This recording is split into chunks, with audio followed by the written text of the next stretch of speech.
धन्यवाद कर रहे हैं। एक बार जोरदार तालियां इस चैंपियनशिप के लिए।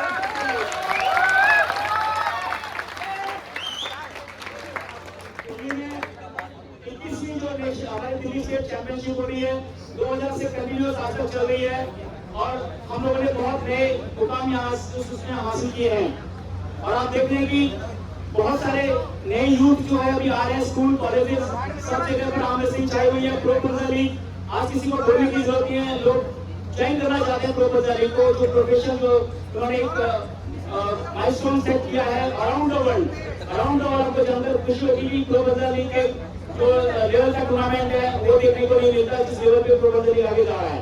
और आगे भी बहुत जल्दी टूर्नामेंट होने वाला है और जून में जो है दिल्ली में ही एक लीग स्टार्ट हो रही है, जैसे पीपीएल आईपीएल और सब देखते हो आप लोग, ऐसे ही प्रो बंजा लीग जो है यहाँ पर दिल्ली में होने वाली है। लगभग 16-17 दिन चलेगी वो लीग, बहुत बड़ी लीग होने वाली है।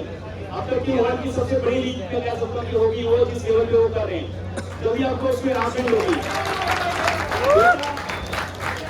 आप लोगों ने रजिस्ट्रेशन किया, आई एम वेरी हैप्पी। हजारों लोग दिल्ली से हमारे दिल्ली स्टेट से जुड़े और ट्रेनिंग करते हैं, प्रैक्टिस करते हैं। एक प्रोफेशनल गेम जो आम रेसलिंग बन रहा है उसको देखकर मुझे बहुत खुशी हो रही है कि सालों की जो हम सबकी मेहनत है वो रंग आ रही है। आज लोग प्रोफेशनल एज अ कैरियर चुनना शुरू कर दिया लोगों ने आम रेसलिंग को, तो ये बहुत अच्छी बात है सभी के लिए। और ऑल इंडिया पुलिस गेम में हमारी आम रेसलिंग जुड़ चुकी है। आने वाले टाइम में देखेंगे आप में से जो लोग आर्मी, पुलिस, एयरफोर्स या कहीं जाना चाहते हैं तो ये सर्टिफिकेट आपको वहाँ पर काम आएंगे। लेकिन आप लोग को एक तो डिफरेंशिएट में आपको करना चाहूंगा कि बहुत लोग कंफ्यूज हो जाते हैं कि दिल्ली स्टेट नहीं खेलते, प्रो खेल लेते हैं या ओपन खेल लेते हैं। तो मैं आपको बता दूं ऑफिशियल टूर्नामेंट है, जिसके सर्टिफिकेट की वैल्यू होगी वो स्टेट सर्टिफिकेट की होती है, नेशनल सर्टिफिकेट की होती है, एशिया सर्टिफिकेट की होती है और जो वर्ल्ड में आप लोग खेलते हैं वो सर्टिफिकेट की होती है। बहुत लोगों का क्वेश्चन आता है कि स्टेट में कोई कैश प्राइज नहीं होगा, तो आप ये देखिए कि आप जो प्रोफेशन जहाँ कैश प्राइज होता है वो कितनी वेट कैटेगरी में टूर्नामेंट कराते हैं। वहाँ केवल लिमिटेड कैटेगरी होती है जिसमें 10-10 का वेट होता है, 5, 6, 7, 8 वेट होते हैं, उसमें उनको कैश प्राइज दिया जाता है। उसमें सभी लोग, चाहे वो सब जूनियर है, सीनियर है, मास्टर है, कोई किसी एज का हो, कोई भी किसी वेट का हो, उनको उस कैटेगरी में खेलना पड़ता है। तो वहाँ पर एक चीज होती है प्रोफेशनल में खेलना। लेकिन ये क्या एमेच्योर है, जहाँ पर हम गेम को बेस तैयार करते हैं और ग्रास रूट से बच्चों को लाकर ऊपर लेकर आते हैं, तो ये स्टेट चैंपियनशिप उनके लिए होती है। तो जहाँ से हमारा हर वेट कैटेगरी एज वाइज होती है, सब जूनियर है, सीनियर है, मास्टर है, ग्रैंड मास्टर्स है, फिजिकली चैलेंज लोग हैं, उन सब के लिए चैंपियनशिप की जाती है। तो यहाँ पर खेलना एक मैंडेटरी होता है आगे बढ़ने के लिए और आपको एक रिकॉग्निशन देने के लिए। रिकॉग्निशन ऑलवेज जो आपकी स्टेट के ऑफिशियल टूर्नामेंट्स होते हैं उसी में मिलती है। प्रो तो आप बहुत सारे खेल लोगे, तो दिल्ली में खेलोगे, Punjab, Haryana, Rajasthan, all over India, world में आप लोग खेल सकते हो, लेकिन उनकी रिकॉग्निशन इस लेवल पे नहीं आती जिस लेवल पे स्टेट चैंपियनशिप की ऑफिशियल टूर्नामेंट होती है। बहुत जल्दी हम लोग रिकॉग्निशन की तरफ बढ़ रहे हैं, आपको बहुत सारी गुड न्यूज बहुत जल्दी मिलेगी। और आम रेसलिंग के लिए बहुत अच्छा भी आप देख रहे हैं, जिस हिसाब से ऑडियंस आप देख रहे हैं या चैंपियनशिप भी आप देख रहे हैं जिस लेवल पे हमारी जा रही है, उस हिसाब से आप देख सकते हैं कि आम रेसलिंग को बहुत प्रेस मिल रहा है और हम लोग बहुत आगे बढ़ रहे हैं और सही डायरेक्शन में बढ़ रहे हैं। तो इसको अपनी जानकर बहुत खुशी होती है कि आप लोग आए हैं। और दूसरा जो आज अभी रजिस्ट्रेशन हुई है, आज हम लोग नॉर्मली हर स्टेट चैंपियनशिप में आपको टी शर्ट देते हैं, लेकिन हाँ इसलिए भी दे पाए कि बहुत अनसर्टेनिटी हो रही थी कि कितने बच्चे आ रहे हैं, हम टी शर्ट इस हिसाब से लाए। लेकिन जिन बच्चों ने रजिस्ट्रेशन कराई है, जिन्होंने ऑनलाइन जाकर, और रजिस्ट्रेशन मैंडेटरी है, कोई भी चाहे हमारे ऑफिशियल से, चाहे मैं हूँ, चाहे आप में से कोई हो, उनको रजिस्ट्रेशन होना बहुत जरूरी है ऑनलाइन पर। एक रिकॉर्ड बना रहे हैं हम लोग जिसमें कितने हमारे खिलाड़ी जुड़ रहे हैं। दिल्ली में आज तक हमारे पास हजारों खिलाड़ी आए, हजारों चले गए, हजारों आ रहे हैं, लेकिन रिकॉर्ड नहीं बन पा रहा है हमारे पास। उस रिकॉर्ड को मेंटेन करने के लिए कि आप दिल्ली एसोसिएशन में जुड़े, एक उसका हिस्सा बने, उसका एक रिकॉर्ड तैयार हो रहा है अभी। तो उसमें आपको एक आई कार्ड दिया जाएगा, अभी आई कार्ड आपको फोटो आई कार्ड उसके साथ होगा, उसको वैलिडेट किया जाएगा। कहीं भी आप खेलोगे हमारे ऑफिशियल एफिलिएटेड टूर्नामेंट्स, उसमें आपको मान्य होगा, वो आई कार्ड देखने को मिलेगा, तो उसमें आपको मिलेगा। दूसरा एक हम लोग टी शर्ट देंगे आपको, जो कि बहुत जल्दी उसके डिजाइन तैयार हो रहा है और सभी को वो टी शर्ट दिया है, उसमें अनाउंस कर दिया जाएगा। जहाँ पर आपने बॉडी वेट दिए हैं, कल रजिस्ट्रेशन हुआ है, वहाँ से आप ले सकते हैं। 2-4 पॉइंट्स हम बता देंगे, आप लोग वहाँ से अपनी टी शर्ट कलेक्ट कर सकते हैं। बहुत जल्द हम दिल्ली में एक और बड़े लेवल पे टूर्नामेंट कराने वाले हैं, जिसमें हमारा कैश प्राइज वगैरह के साथ बहुत अच्छे लेवल पे हम लोग सिखाएंगे, जिसमें आपको बहुत प्रेज और बहुत बढ़िया मिलेगा। अब आगे बढ़ते हैं, सब जूनियर से हम लोग स्टार्ट करेंगे, लेकिन मैं आपको बेसिक्स रूल्स आपको बता देना चाहता हूँ कि रूल्स क्या हैं, क्योंकि आप बहुत सारे नए बच्चे आ रहे हैं और उन लोग को आम रेसलिंग के रूल बहुत जरूरी मालूम होने चाहिए कि रूल्स क्या होते हैं। ये चीज ध्यान रखें, जिस प्रोफेशन को आप खेल रहे हैं उसका पूरी नॉलेज होनी जरूरी है, क्योंकि आप लोग आएंगे मेरे साथ इंडस्ट्रीज हो गया, मेरे साथ ये हो गया, मेरे साथ वो हो गया, तो ये सब नहीं होना चाहिए। आपको रूल्स मालूम होने चाहिए कि क्या रूल्स है। जो बेसिक चीजें आप लोगों ने ध्यान रखनी है वो आज मैं आपको यहाँ बता रहा हूँ, और उसके बाद आपको जो भी क्वेरीज हो मुझे तुरंत बताइए, उसके बाद हम लोग स्टार्ट करेंगे मैचेस। ठीक है, तो सबसे पहले आपको कैटेगरीज आपको बता देता हूँ कि इसमें सब जूनियर होता है। सब जूनियर आपका 15-16 साल तक के बच्चे खेलते हैं, अंडर 16 साल। अगर 16 साल एक दिन भी हो गया आप जूनियर में चले जाएंगे। 16 साल से 18 साल तक आप जूनियर खेलते हैं। जूनियर से एक दिन आप भी आगे बढ़ गया तो आप उसमें यूथ में चले जाते हैं। 18 साल से 23 तक, पहले 22 हुआ करता था, लेकिन आज 21 हुआ करता था। 23 साल वर्ल्ड फेडरेशन ने इसको 23 साल के करते हैं कि यूथ जो है वो 23 साल तक होगा। 23 साल के बाद जो सीनियर हो जाता है, सीनियर में कोई एज बैरियर नहीं होता। एज बैरियर आपका एज का कोई मायने नहीं होता, उसमें चाहे सब जूनियर है, जूनियर है, सीनियर है, मास्टर है, ग्रैंड मास्टर है, वो कोई भी सीनियर कैटेगरी में पार्टिसिपेट कर सकता है। दूसरा जो है 40 ईयर्स अगर किसी को है तो वो मास्टर कैटेगरी में खेलता है। 50 के बाद वो ग्रैंड मास्टर कैटेगरी में खेलेगा, फिर 50 के बाद वो 60 और सुपर ग्रैंड मास्टर जो होता है उसमें जाकर खेलेगा। तो ये एज कैटेगरी आपको मालूम होनी चाहिए, बेसिक चीजें हैं। कई लोग को क्वेश्चन है कि मैं तो जी सब जूनियर में खेलना है और मेरा सब जूनियर में नहीं हुआ, लेकिन सब जूनियर में इसलिए हो कि आप उसको फुलफिल नहीं करते आपके एज कैटेगरी के हिसाब से। फिर बॉडी वेट्स आते हैं, तो हर कैटेगरी के हिसाब से बॉडी वेट्स अलग अलग है, इसलिए मैंने जो बैनर आपने देखा होगा उसमें हमने मेंशन किया है कि किस आपका एज कैटेगरी क्या है, प्लस उस एज कैटेगरी के हिसाब से उस कैटेगरी में आपका कौन कौन से बॉडी वेट्स आते हैं। आप जो जो बॉडी वेट में आते हैं उसमें आपको वो किया जाएगा, लेकिन एक बॉडी वेट में आइडियली आपको 3 पार्टिसिपेंट होने चाहिए उसको, उस कैटेगरी को, उस वेट को कंप्लीट करने के लिए।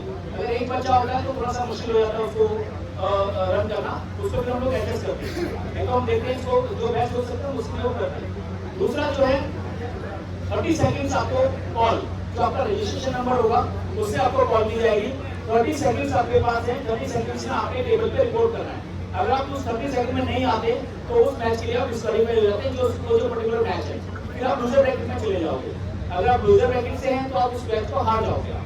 तो इस चीज का ध्यान रखें कि आपकी कॉल ध्यान से सुनिए, किस टेबल पे आपका मैच चल रहा है उस पर आपको ध्यान रखना है, प्लस आपको जो कॉल करने के बाद तुरंत रिपोर्ट करके जाना है। दूसरा है प्रोटेस्ट, आपके पास राइट है प्रोटेस्ट करने का। आपको लगता है कि आप उससे सेटिस्फाइड नहीं है तो उसके लिए आप प्रोटेस्ट कर सकते हैं। चीफ रेफरी को बोले आपको प्रोसेस समझाएंगे कि क्या इसमें प्रोसेस होता है प्रोटेस्ट करने का, लेकिन प्रोटेस्ट ऐसा नहीं है कि यहाँ से निकल के आप नीचे चले गए, अपने दोस्तों से बात करी, उसके बाद आगे जी मेरे को प्रोटेस्ट करना है, वो नहीं चलेगा। प्रोटेस्ट आपको अगर टेबल करना है, वो आपका प्रोटेस्ट लिया जाएगा, लेकिन उसका एक रूल होता है, सिस्टम होता है, एक प्रोसेस होता है कि उसके थ्रू प्रोटेस्ट लिया है। ये नहीं कि आप जाने के बाद आप नीचे जा रहे हैं, 4 वीडियो देख रहे हैं, मैच कंटिन्यू चल रहा है और आपका प्रोटेस्ट बाद में आ रहा है, वो नहीं सुनाई देगा। बहुत क्लियर है, अगर प्रोटेस्ट कर रहे हैं तो ऑन द स्पॉट आपको रोकना पड़ेगा, हमारे को मैच रोकना पड़ता है उसके लिए। आप देखिए आपका क्योंकि आपका मैच अगर रनिंग में चला गया तो आपका जो टाई शीट है वो बिगड़ जाती है अगर आपने बाद में बोला, क्योंकि वो चीज से वो रन करना और प्रोसेस आगे बढ़ जाता है। अगर आपने ऑन द स्पॉट प्रोटेस्ट कर दिया तो वो एक्सेप्टेबल है, अगर आपने ऑन द स्पॉट प्रोटेस्ट नहीं किया तो वो एक्सेप्टेबल नहीं होगा। तो ये चीज आपको देखना है और आपको प्रोटेस्ट फीस देनी पड़ती है उसके लिए, ठीक है ना। 500 आपको प्रोटेस्ट फीस देनी है, उसको प्रोटेस्ट को तब सुना जाएगा। ये नहीं कि आप यहाँ पर बोल रहे हैं कि जी लोगों प्रोटेस्ट करना मेरे साथ ये हो गया, नहीं, आपका सुना जाएगा। प्रोटेस्ट फीस आपको 500 जमा करनी है, अपना प्रोटेस्ट बताना है, रेफरीज उसको कंसीडर करेंगे। कंसीडर करने के बाद जो फैसला आपके हक में होगा, और वो जनरली आपके हक में जो फैसला होगा खिलाड़ी के डिसीजन में जो भी फैक्ट होगा उस पर आपका फेयर डिसीजन लिया जाएगा। अगर तो आपका डिसीजन आपके फेवर में आता है तो वो 500 आपको रिटर्न हो जाएंगे, लेकिन अगर वो आपके अगेंस्ट आता है तो 500 वो जमा हो जाएंगे आपके। तो इस चीज का ध्यान रखिए, आपको प्रोटेस्ट आप कॉन्फिडेंट है कि मैं बिल्कुल सही हूँ तो ही आप लेकर आइए। दूसरा, प्रोटेस्ट आपकी टीम में या कोई और आपको करना है तो आप ये नहीं कि पूरी भीड़ निकल के आ रही है, केवल खिलाड़ी और खिलाड़ी के साथ उनका कोच, मैनेजर या एक आदमी आ सकता है। ये नहीं कि आपके साथ 4 लोग आए तो 4 लोग चारों स्टेज पे आ गए, बिल्कुल नहीं। आपको फिर अपना एक खिलाड़ी और उसके साथ कोई भी अपना जो है टीम मैनेजर, टीम कोच या जो भी आपका उसको आप चाहते हैं वो आएगा उस प्रोसेस को डिस्कस करने के लिए। दूसरा, आप में से कोई भी इस स्टेज पर नहीं आएगा खिलाड़ी के अलावा, रेफरीज होंगे, टेक्निकल टीम होगी और खिलाड़ी होंगे। इसके अलावा कोई भी स्टेज पे नहीं आएगा। वो वीडियो बना रहा है, वीडियो आप दूर से बनाइए। आगे गेस्ट आएंगे तो प्लीज उस गेस्ट का डेकोरेट मेंटेन करके रखिएगा। गेस्ट आते हैं उनके लिए चेयर छोड़ दीजिएगा और वो नहीं रहते तो आप बैठ जाइए, उसमें कोई प्रॉब्लम नहीं है। लेकिन अगर गेस्ट आते हैं तो प्लीज उनके लिए चेयर छोड़कर उनको रिस्पेक्ट दीजिएगा। जोरदार उनका तालियों से स्वागत और उनको अच्छा सा प्रेस करिए ताकि उनको भी अच्छा लगे कि एक अच्छी टीम अच्छे खिलाड़ियों के बीच में है। दूसरा आगे बढ़ते हैं कि आपको जो चीज ध्यान में रखनी है वो ये कि 30 सेकंड का जो आपको बॉल आपके टेबल पे आए और उसके बाद 30 सेकंड आपको मिलते हैं सेल्फ ग्रिप के लिए। सेल्फ ग्रिप का मतलब है दोनों म्यूचुअल अंडरस्टैंडिंग के साथ ग्रिप करके रेडी और को हो रहा है, जबकि रेडी को करें। लेकिन अगर वो 30 सेकंड में आपने रेडी को नहीं किया, आप स्टार्ट नहीं हुए, तो 30 सेकंड खत्म होने के बाद रेफरी जो है रेफरी ग्रिप कराएंगे। रेफरी ग्रिप में रेफरी के आपको डिसीजन को फॉलो करना है। मैं इनवाइट करना चाहूंगा योगेश एंड संजय को, प्लीज टेबल पे एक बार आ जाइए। संजय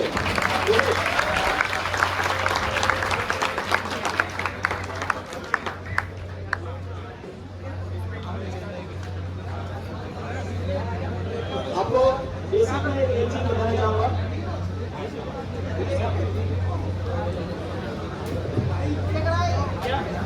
आपके पास 30 सेकंड में दोनों खिलाड़ी यहाँ पर आ गए। 30 सेकंड बाद उन्होंने रेफरी ग्रिप कराई। रेफरी ग्रिप में नॉर्मल के लिए यहाँ पर ये आपका ये बैक पकड़ोगे आप, आपका शोल्डर ये स्क्वायर होना चाहिए, दोनों का स्क्वायर होना चाहिए, रिस्ट यहाँ पर स्ट्रेट होनी चाहिए। ये नकल का जो ये हिस्सा, ये जो नकल हमारा ये होता है, ये दिखना चाहिए। इसके बाद आपने यहाँ से रेफरी रेडी और गो करेंगे। आपको एक्शन लेना है। एक्शन में आप रेडी और गो की बात ही लोगे। अगर आप पहले ले लेते हैं तो आपको वार्निंग मिलेगी यदि आप सेल्फ स्टार्ट रहे तो। इसके बाद अगर 30 सेकंड निकल गए, आपने स्टार्ट नहीं किया तो रेफरी ग्रिप होता है। मैं रेफरी ग्रिप आपको थोड़ा सा समझा देता हूँ कि रेफरी ग्रिप कैसे करते हैं। वो आप बिल्कुल ध्यान से सुनिए, इसमें ज्यादा कंफ्यूजन होगा। ये आपने ध्यान रखना, मेरी आवाज आ रही है सभी को? ये देखना है कि ये बॉडी को स्क्वायर होना है, ये स्क्वायर होना है, इसमें कोई मूवमेंट नहीं है। हेड को थोड़ा हिला सकते हो, कोई दिक्कत नहीं है, लेकिन अगर कोई भी शोल्डर हिलाया, हाथ हिलाया तो फाउल हो जाएगा। यहाँ पर ये इस तरह से गेम होगी। यहाँ पर ये चीज ये रखना, आपको खींचना नहीं है इसको। एक चीज ध्यान रखना, अगर रेफरी ग्रिप में अगर हाथ खींचते हो तो ग्रिप आपकी खराब होगी, फाउल आपको मिलेगा। कोई मूवमेंट होगी तो फाउल आपको मिलेगा। यानी कि रेफरी ग्रिप में कोई मूवमेंट नहीं हो नीचे आपके हाथ और शोल्डर में। ये ग्रिप होने के बाद आपसे पूछा जाएगा आपको रिस्ट, आपको थम्स आपको इन एंड आउट। इनका मतलब होता है कि थम्स का अंदर अंगूठे को अंदर रखेंगे, आउट का मतलब होता है बाहर रखेंगे। इसके बाद आप इन और आउट का, ठीक है। मैं इनसे पूछ रहा हूँ, जैसे आपको प्रैक्टिकल करके बता रहा हूँ। थम्स अप, आपको इन एंड आउट, इन चाहिए, आपको आउट चाहिए। अब इन्होंने इन बोला है, इन्होंने आउट बोला है। तो जिन्होंने इन बोला है, इन आपने बोला, इन्होंने बोला, तो मैं इनको दिखा रहा हूँ। थम्स, पहले थम्स जाएगा और उसके बाद फिंगर जाएगी, राइट। ये इन हो गया, कोई मूवमेंट नहीं है। यहाँ पर अगर इन्होंने हल्का सा मूवमेंट कर दिया तो फाउल होगा। इसके बाद इन्होंने आउट बोला है, तो आउट में इनका पहले फिंगर जाएगा, आउट करा, फिर ये ऊपर जाएगा, क्योंकि इन्होंने फिंगर को जो है बाहर, थम्स को बाहर रखना। तो इसके बाद रेडी और गो स्टार्ट हुआ एकदम। इसके बाद आपको देखना है कि अगर इन्होंने यहाँ से फिंगर मैंने रखवाई और उन्हें दोबारा फिंगर उठा दी, फाउल है। रिस्ट घुमा दी, फाउल है। शोल्डर हिला दिया, फाउल है। एल्बो उठ गई, फाउल है। ये तो इस चीज का आप लोगों ने बहुत ध्यान रखना है। दूसरा, जब रेडी गो हो जाता है आपका, तो अगर आपका एल्बो उठता है यहाँ पर तो वो फाउल हो जाएगा।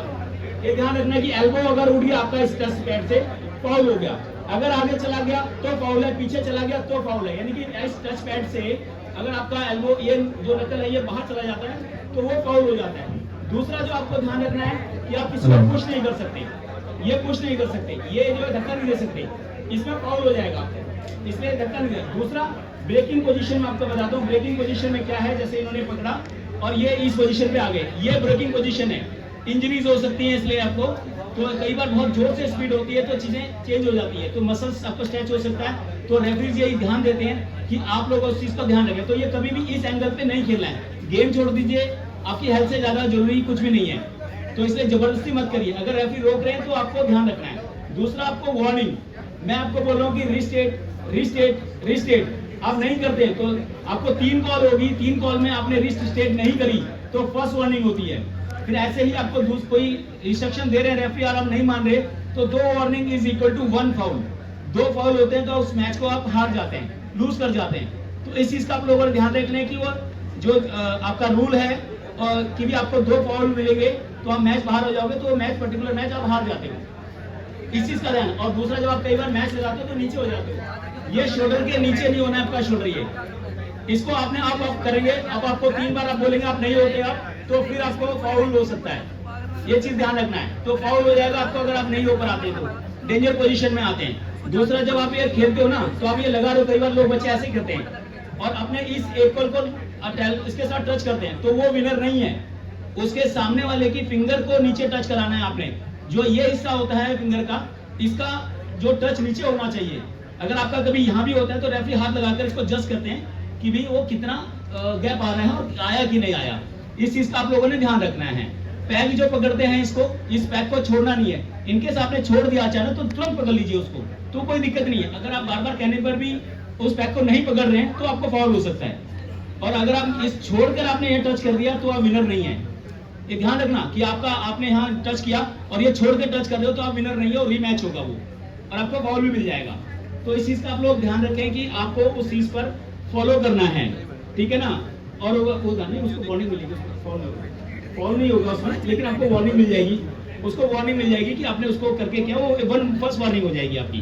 तो ये आपको चीजें ध्यान में रखें, रिस्टेट, फिंगर, नकल और ये सब को आपको ध्यान रखना है। दूसरा, जब आप करते हो तो ये ध्यान रखना कि जो शोल्डर का अलाइनमेंट है वो हमेशा सामने रखिए, तो आप इंजरी से बचेंगे।